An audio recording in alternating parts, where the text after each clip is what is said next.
ഞാൻ ഒരു സത്യം പറയാം. എന്നാ സത്യം ഞാൻ തുറന്നു പറയാം. ഞാൻ സത്യം തുറന്നു പറയാം. ഞാൻ സത്യം തുറന്നു പറയാം. രണ്ടുപേരും പറയാൻ പോകുന്ന ഒരു സത്യമില്ല. അപ്പൊ അത് ഞാൻ സത്യം പറഞ്ഞാൽ എന്താ അപ്പൊ അത് നിങ്ങൾ സത്യം പറഞ്ഞാൽ ഞാൻ കള്ളനാവും. ഞാൻ സത്യം പറയാം. ആ സത്യമല്ല ഈ സത്യം. എനിക്കെങ്ങനെ കള്ളനാവും? ഈ സത്യം ഞാൻ പറയാം. ഞാനൊരു ബിയർ അടിച്ചു. ബിയർ? ആ ബിയർ. എന്നോട് ക്ഷമിക്കണം, ഞങ്ങൾ പരിചയപ്പെട്ടപ്പോ ആൽഫി പറഞ്ഞു ഒരു ബിയർ അടിക്കാമെന്ന്. ഇപ്പോഴത്തെ ടെൻഷന് ഞാൻ അന്ന് ആദ്യമായിട്ടൊരു ബിയർ അടിച്ചു പോയി. ആദ്യമായിട്ട് താനല്ലെങ്കിലും പാത്തും പതുങ്ങിയും ഇടയ്ക്കൊക്കെ ലേശം അടിക്കാറുണ്ടെന്നുള്ളത് എനിക്കറിയാം. ഇപ്പൊ മനസ്സിലായില്ലേ ഞാൻ പറഞ്ഞതിന്റെ ഗുണം? ആ പോവാ. ആ പീസിൽ കുറച്ച് പണിയുണ്ട് നീ ആണ് പറഞ്ഞു. ആൽഫി, എനിക്ക് ഇപ്പൊ നല്ല ആശ്വാസമുണ്ട്. എന്നാലും 2 ദിവസം കഴിഞ്ഞ് പോയാൽ മതി എന്നാണ് ഡോക്ടർമാര് പറഞ്ഞത്. അത് മതി, അത് മതി. പ്രഷറൊക്കെ നോർമലായിട്ട്. എനിക്ക് ചില കാര്യങ്ങൾ പറയാനുണ്ട്. ഇപ്പൊ വേണമെങ്കിലും പറയാം. ഇപ്പൊ വേണ്ട, മനസമാധാനമായിട്ട് ഭാവി തീരുമാനങ്ങൾ എടുക്കേണ്ട കാര്യങ്ങളാണ്. വർമ്മ സാറ് കിടന്നോണം. ഞാൻ എനിക്കും ചില കാര്യങ്ങൾ പറയാനുണ്ട്. എനിക്കൊരു കാര്യം പറയാനുണ്ട്. നീ എനിക്ക് ഹൃദയസ്തംഭനം ഉണ്ടാക്കി ഇറങ്ങിയിരിക്കുക. ഞാൻ വിചാരിച്ചു ഒറിജിനൽ സത്യം പറയാൻ പോവാണെന്ന്. നീ നിന്റെ ഇഷ്ടത്തിനൊന്നും വിചാരിക്കണ്ട. വിചാരിക്കേണ്ട സമയത്ത് ഞാൻ പറയാം. ഈ ക്യാഷ് ഉണ്ടോ? ഒരു 500 റുപ്പീസ് തരാൻ ഇടുവന്നെ. ഒരു 500 രൂപ കൊടുത്ത്. ഓ അല്ല, ഇതിപ്പോ ആരെ കണക്കിലാ എഴുതേണ്ടത്? അത് നിന്റെ അമ്മായി അമ്മയുടെ പ്രസവത്തിന് പലഹാരം ഉണ്ടാക്കി കൊണ്ടുപോയ കണക്കിൽ അങ്ങ് എഴുതിയാ മതി. നീ കിന്നാരം ഒന്നും പറയണ്ട, പറയണത് കേട്ടാ മതി.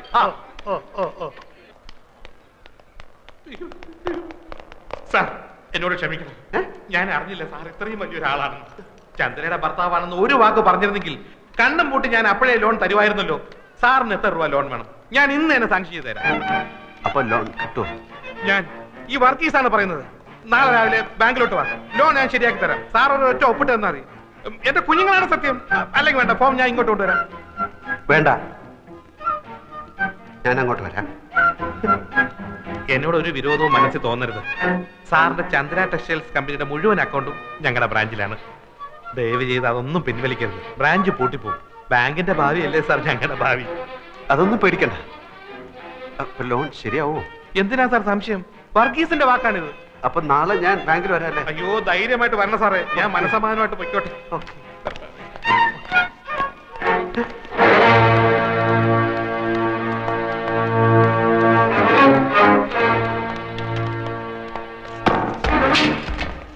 എന്ത് പറ്റിയടാ? എന്ത് നമ്മൾ ഈ പെട്ടിയിലെ സാമാനങ്ങൾ വിൽക്കാൻ നോക്കി. चंद्रा कौन है? What's the matter? कौन है Chandra? Chandra, she's my wife. ये बैग तुम्हारा है? It's my bag. It's my bag. देखिए, इसको हमने इस बैग के साथ एक अजीब हालत में पकड़ा है और इस पर जो टैग लगा है वो हॉस्पिटल का है. It's my bag and he's my servant and he's bringing this bag. But he looks like a thief. Not only his face, but his father's face is also looks like a thief. Thank you very much, sir. Oh, I see. Thank you very much. Thank you for the bag. चलो चलते हैं. ഒറ്റ മുക്കാല് കയ്യില്ലാത്തതുകൊണ്ട് കിട്ടുന്ന നാട്ടെ ഞാൻ പടച്ചോനെ കണ്ടു. ഏത് പടച്ചോ? എടാ, ഞാൻ കുറച്ചു മുമ്പ് പടച്ചോനെ കണ്ടു ബാങ്ക് മാനേജർ രൂപത്തില്. ബാങ്കിൽ ചെന്ന് ഒപ്പിട്ട എത്ര ലക്ഷം രൂപ ആണെങ്കിലും കിട്ടും. 4 ലക്ഷം ഒന്നും അല്ല. നേരാണോ നീ താങ്ക് യു. അയാൾ വിചാരിച്ചിരിക്കുന്നത് ഞാൻ പെണ്ണിന്റെ ഭർത്താവാണെന്ന്. അതുകൊണ്ട് ഈ ലോൺ കൈ കിട്ടുന്നിടം വരെ ഞാൻ ഈ കളി തുടരാൻ പോവാണ് മോനെ. ഇനിയിപ്പെങ്കിലും നല്ല ബുദ്ധി തോന്നിയല്ലടാ മോനെ.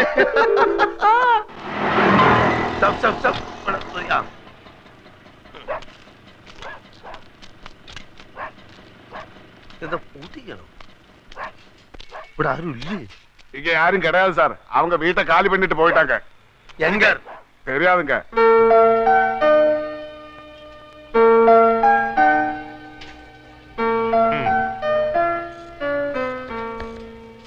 ഈ കാശ് കൈ കിട്ടാൻ എത്ര നാളാവും? ബാങ്കിന്റെ കുറച്ച് ഫോർമാലിറ്റീസ് ഒക്കെ ഉണ്ട്. ഹെഡ് ക്വാർട്ടേഴ്സിൽ നിന്ന് ഓക്കെ വരണം. ഞാൻ റെക്കമെൻഡ് ചെയ്താൽ പ്രശ്നമൊന്നുമില്ല. എന്നാലും കുറച്ച് ഫോർമാലിറ്റീസ് ഒക്കെ എളുപ്പം വരുമല്ലോ അല്ലേ? സാറിന്റെ കാര്യത്തിൽ ഞാൻ ഉഴപ്പുവോ? ഏറിപ്പോയ ഒരാഴ്ച. മതി മതി. പിന്നെ ഞാൻ ആശുപത്രി വരാം. എന്തിന്? അമ്മാവനോട് റെക്കമെൻഡേഷൻ. ചന്ദ്ര ടെക്സ്റ്റൈൽസിന്റെ അക്കൗണ്ട് മാത്രമേ ഇവിടെ ഉള്ളൂ. ചന്ദ്ര ടീയുടെ അക്കൗണ്ട് യൂണിറ്റി ബാങ്കിലാണ്.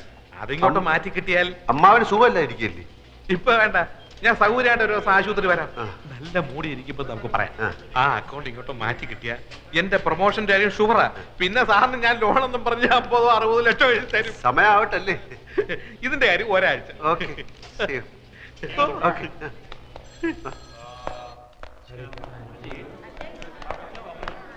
ഞാൻ കാത്തു നിൽക്കുകയായിരുന്നു. വർമ്മ സാർ ഉഷാറായി. ഡോക്ടർ ചെക്ക് ചെയ്തിട്ട് ആളിപ്പോ ഇരുമ്പ് പോലെ ഉണ്ടെന്ന്. അത് നന്നായി. മൂപ്പർക്ക് വിഷമാവുമെങ്കിലും ഇനിയിപ്പോ ഉള്ള സത്യം പറയാൻ മടിക്കണ്ട. നമുക്ക് ഇപ്പൊ തന്നെ പറയാം അല്ലേ? എന്ത്? താൻ ആൽഫി അല്ല, അപ്പുക്കുട്ടനാണ് ചന്ദ്രകുഞ്ഞിന്റെ ഭർത്താവല്ലാന്ന്. എനിക്ക് വയ്യ. അതെന്താ? എനിക്ക് വയ്യേ. അതെന്താന്നാ ഞാൻ എനിക്ക് വയ്യ, അത് തന്നെ. അപ്പൊ എന്താടാ നിന്റെ ഉദ്ദേശം? ഉദ്ദേശം പിന്നെ പറയാം. ഞാനാണ് ആൽഫി, ചന്ദ്രയുടെ ഭർത്താവ്. അത്രയും മനസ്സിലായോ? 14-ാം തീയതി ഞങ്ങൾ രജിസ്റ്റർ കച്ചേരിയിൽ വെച്ച് കല്യാണം കഴിച്ചു. തൽക്കാലം ഇതൊന്നും മാറ്റി പറയാൻ സൗകര്യമില്ല, അത് തന്നെ.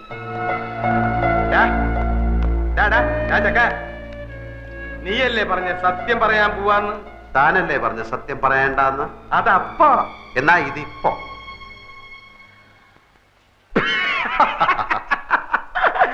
നിന്റെ ഓരോ കളികളെ. വാ നമുക്ക് പോയി പറയാം. താൻ എന്താ കിടക്കുന്നത്? അപ്പൊ നീ പറയില്ല അല്ലേ? ഇല്ല. വേണ്ടടാ, നീ പറയണ്ട. നീ ആൽഫിയല്ല, കൂൽഫിയല്ല, ഒരു തേങ്ങയല്ല, അപ്പുക്കുട്ടൻ എന്ന് പറഞ്ഞൊരു ഫ്രോഡാണെന്ന് ഞാനിപ്പോ പോയി പറയും. കോട്ടശ്ശേരി തറവാട്ടിലെ ഉപ്പും ചോറും തിന്ന് വളർന്നവനായി ഞാൻ നിന്നെ പോലൊരു പെരട്ട നാറിയെ അവിടെ കയറി നിരങ്ങാൻ ഞാൻ സമ്മതിക്കില്ലടാ. നീ എന്താ കളിക്കുക? ഞാൻ കാണിച്ചു തരാം. ചവിട്ടി കൂട്ടി ഞാൻ പന്നി. താൻ പറയോ? പറയ മാത്രല്ല, ആൾമാറാട്ടത്തിന് നിന്നെ കൊണ്ട് കമ്പി ഇടിക്കണം. എങ്കിൽ നമുക്ക് ഒരുമിച്ച് എണ്ണാം. പോട ചെക്ക, നീ എന്താ എന്നെ വരട്ടുക? ഏയ്, അങ്ങനൊന്നുമില്ല. താനല്ലേ പറഞ്ഞത് കോണ്ടസ കാറും കൊണ്ടുവന്നപ്പോ എന്നെ കണ്ടു, ചന്ദ്ര പരിചയപ്പെടുത്തി, ബിയർ അടിച്ചു. താൻ എന്റെ ബന്ധുക്കളെ എവിടെ വെച്ചാ കണ്ടത്? ഡെറാഡൂണിൽ വെച്ചല്ലേ? ഇതൊന്നും ഞാനല്ലല്ലോ, താനല്ലേ അവരോട് പറഞ്ഞത്. എന്നെ ഈ വേഷം കെട്ടിച്ചതും ചന്ദ്രയുടെ ഭർത്താവായിട്ട് അഭിനയിക്കാനും പറഞ്ഞത് താന്. അതിന് താൻ ദിവസവും എനിക്ക് 500 രൂപ കൂലിയായിട്ട് തരുന്നുണ്ട്. കണക്കപ്പിള്ള കുറുപ്പ് സാക്ഷി. എന്നിട്ട് അങ്ങേരത് ഇത് ഏത് കണക്കിൽ എഴുതണമെന്ന് ചോദിച്ചപ്പോ അയാളുടെ അമ്മായിയമ്മയുടെ പ്രസവത്തിന് പലഹാരം വാങ്ങിച്ച കണക്കിൽ എഴുതാൻ താൻ പറഞ്ഞില്ലേ? നീ എന്തൊക്കെയാടാ ഈ പറയണേ? ഞാൻ പറഞ്ഞു കഴിഞ്ഞില്ല, താൻ മുഴുവൻ കേക്ക്. താൻ എന്നോട് പറഞ്ഞു അവള് തട്ടിപ്പോവും, അത് കഴിഞ്ഞ് താൻ ആ കിളവന് വിഷം കൊടുത്ത് കൊല്ലും, അപ്പൊ ഭർത്താവ് നിലയ്ക്ക് എനിക്ക് ആ സ്വത്ത് കിട്ടും, അപ്പൊ ഞാൻ അതിന്റെ പകുതി തനിക്ക് തരണമെന്ന്. എടാ ദ്രോഹി, നിന്റെ നാക്ക് പുഴുത്തു പോവും. ഞാൻ എപ്പോഴാടാ ഇതൊക്കെ പറഞ്ഞത്? താൻ പറഞ്ഞില്ല, പക്ഷെ ഞാൻ പോയി പറയും താൻ പറഞ്ഞു എന്ന്. എന്നിട്ടിപ്പോ ആ സ്വത്ത് പങ്കുവെക്കുന്ന കാര്യം പറഞ്ഞ് നമ്മൾ തമ്മിൽ പിണങ്ങിയപ്പോ താൻ എന്നെ കള്ളനാക്കി കാണിക്കാൻ ശ്രമിക്കുന്നു എന്ന്. ഇതിനൊക്കെ സാക്ഷികളുണ്ട്, തെളിവുണ്ട്. ഇനി താൻ പോയി പറയണോ ഞാൻ ആ പെണ്ണിന്റെ ഭർത്താവ് ആൽഫി അല്ല അപ്പുക്കുട്ടനാണെന്ന്? ആ വർമ്മ തന്റെ മുഖത്ത് കാർക്കിച്ച് തുപ്പും, ആ തടിയന്മാർ തന്നെ ഇടിച്ച് പഴിപ്പിക്കും. എന്നിട്ട് ആൾമാറാട്ട കേസിൽ നമുക്ക് രണ്ടുപേർ കൂടെ അകത്ത് കിടന്ന് ഗോതമ്പ് ഉണ്ടെന്ന് ഇരുമ്പഴിയേണ്ടി കളിക്കാം. പോയി പറയടോ, പോയി പറയടോ. എടോ, നമ്മുടെ കോൺഗ്രസ്സാക്കാരിൽ പോയിട്ട് ബീർ കഴിച്ചില്ലേ? പോയി പറയടോ. എനിക്ക് മുകളിൽ ആകാശവും താഴെ ഭൂമിയാണ്, എനിക്കൊന്നും നോക്കാനില്ല. പോയി പറയടോ, പോയി പറയടോ. ഞാൻ എന്റെ വൈഫിനെ ഒന്ന് കണ്ടിട്ട് വരാം. അതിനിടയ്ക്ക് തനിക്ക് വർമ്മ സാറിനോട് വല്ലതും പറയാനുണ്ടെങ്കിൽ താൻ പറ, ബാക്കി ഞാൻ വന്നിട്ട് പറയാം. കോൺഗ്രസ്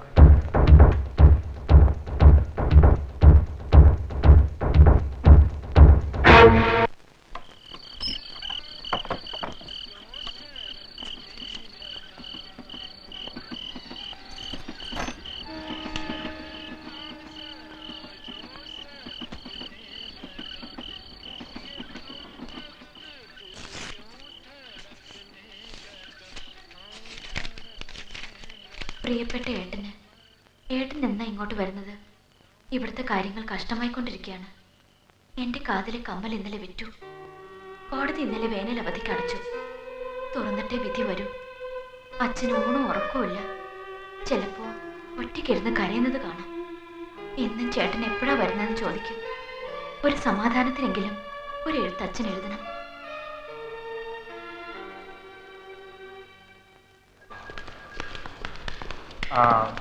ടെസ്റ്റ് എല്ലാം കഴിഞ്ഞോ? എല്ലാം കഴിഞ്ഞു. ചന്ദ്രപൂർണ്ണ ആരോഗ്യതയാണ്. പക്ഷെ ന്യൂറോളജിസ്റ്റ് സ്വല്പം കൺഫ്യൂഷനിൽ. അതാ ഞാൻ ഇവരോട് പറഞ്ഞുകൊണ്ടിരുന്നത്. ചന്ദ്രയുടെ ശരീരത്തിന്റെ ഏതെങ്കിലും ഭാഗം വിരൽത്തുമ്പെങ്കിലും ചെറുതായിട്ടൊന്ന് അനങ്ങിയാൽ മതി. പിന്നെ ആ കുട്ടിയെ എങ്ങനെ രക്ഷിക്കണമെന്ന് ഞങ്ങൾക്കറിയാം. അതുവരെ ഒരു പെർഫെക്റ്റ് ഡയഗ്നോസിസ് പ്രയാസമാണ്. ഞാൻ പറഞ്ഞില്ലേ, അവർക്ക് സ്നേഹവും പ്രതീക്ഷയും ധൈര്യവും കൊടുക്കുക. അത് ഹസ്ബൻഡിന്റെ കടമ. All the best. ഓക്കെ. തന്നോടൊരു കാര്യം പറയാൻ മറന്നു. ലേഹയുടെ ഫോൺ ഉണ്ടായിരുന്നു, അവള് വരുന്നു. ആൽഫിയെ അന്വേഷിച്ചു. കുട്ടിയുടെ മോള് നിങ്ങൾ തമ്മിൽ നേരത്തെ പഠിച്ചുള്ളൂ. പിന്നെ അവളല്ലായിരുന്നു ഇവരുടെ കല്യാണത്തിന് സപ്പോർട്ട്. ഞാൻ മോളെ കണ്ടിട്ട് വരാം.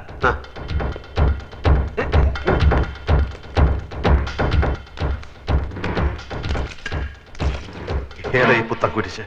പുത്തൻകുരിശ് എന്ന് പറഞ്ഞ എറണാകുളത്തിനടുത്തുള്ള സ്ഥല. ഏതായി അവതാരം?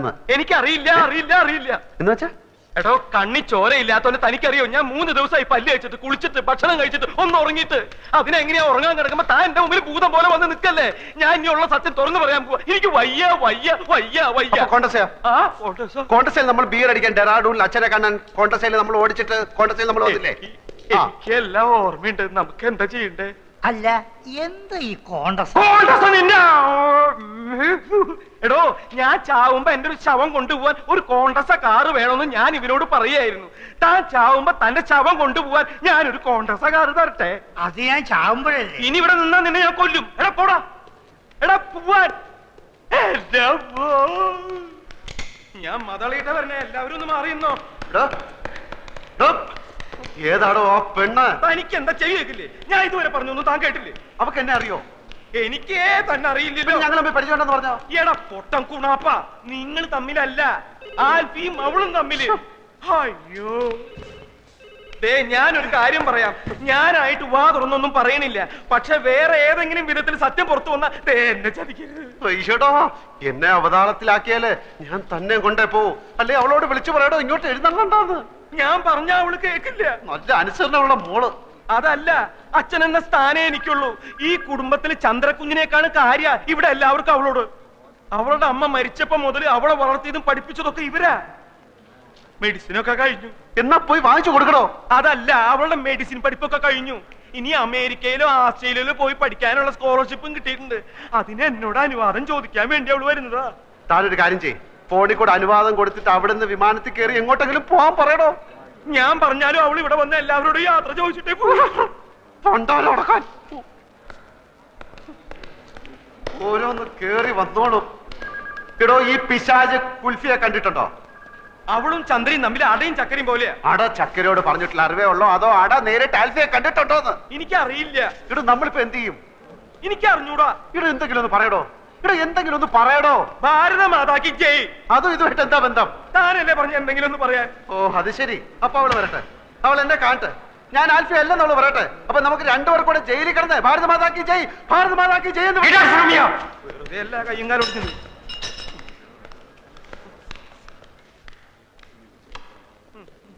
ഞാനൊരു വഴി കണ്ടുവച്ചിട്ടുണ്ട്.